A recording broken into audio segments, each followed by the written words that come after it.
സംസ്ഥാനത്തെ തദ്ദേശ സ്ഥാപനങ്ങളിലെ അഴിമതിക്ക് തടയിടാൻ ഓംബുഡ്സ്മാൻ ഉണ്ടെങ്കിലും കേസുകളുടെ എണ്ണത്തിൽ തെല്ലും കുറവില്ല. കഴിഞ്ഞ ഒരു വർഷത്തിനിടെ ഓംബുഡ്സ്മാന്റെ പരിഗണനയിലേക്ക് വന്ന ഒരു പരാതി പോലും പരിഹരിക്കപ്പെട്ടിട്ടില്ല എന്നതാണ് വിചിത്രം.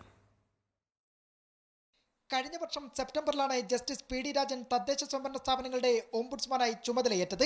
കനത്ത ശമ്പളം, അതാകട്ടെ ലക്ഷത്തിന് മുകളിൽ.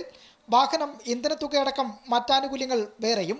എന്നാൽ ചുമതലയേറ്റ ഇക്കഴിഞ്ഞ ഒരു വർഷത്തിനിടെ ഒരു കേസ് പോലും തീർപ്പാക്കപ്പെട്ടിട്ടില്ലെന്നാണ് കണക്കുകൾ വ്യക്തമാക്കുന്നത്. ആകെ തീർപ്പാക്കാതെ കെട്ടിക്കിടക്കുന്നത് 1657 കേസുകൾ. കേസുകളുടെ എണ്ണത്തിൽ തിരുവനന്തപുരം ജില്ലയാണ് മുന്നിൽ, 488. പിന്നിൽ വയനാടുമാണ്.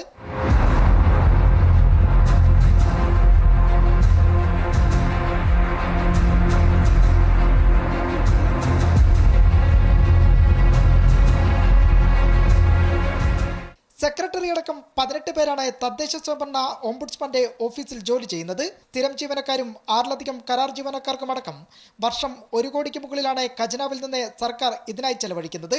1657 പരാതികൾ കെട്ടിക്കിടക്കുന്നതായി ഓംബുഡ്സ്മാൻ തന്നെ നൽകിയിട്ടുള്ള വിവരാവകാശ അപേക്ഷയ്ക്കുള്ള മറുപടിയിൽ വ്യക്തമാക്കിയിട്ടുണ്ട്.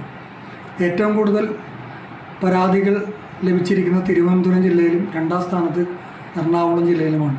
ഓൺലൈൻ മുഖേന മുൻപ് പരാതികൾ പരിഹരിച്ചെടുത്ത് ഇത്തവണ ഒരു കേസ് പോലും തീർപ്പാക്കിയിട്ടില്ലെന്നും വിവരാവകാശ രേഖകൾ വ്യക്തമാക്കുന്നു.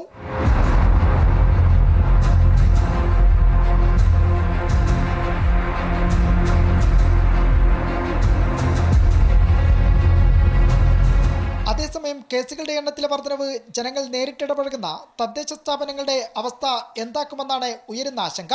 K B Shyamaprasad, Amrita news, Thiruvananthapuram.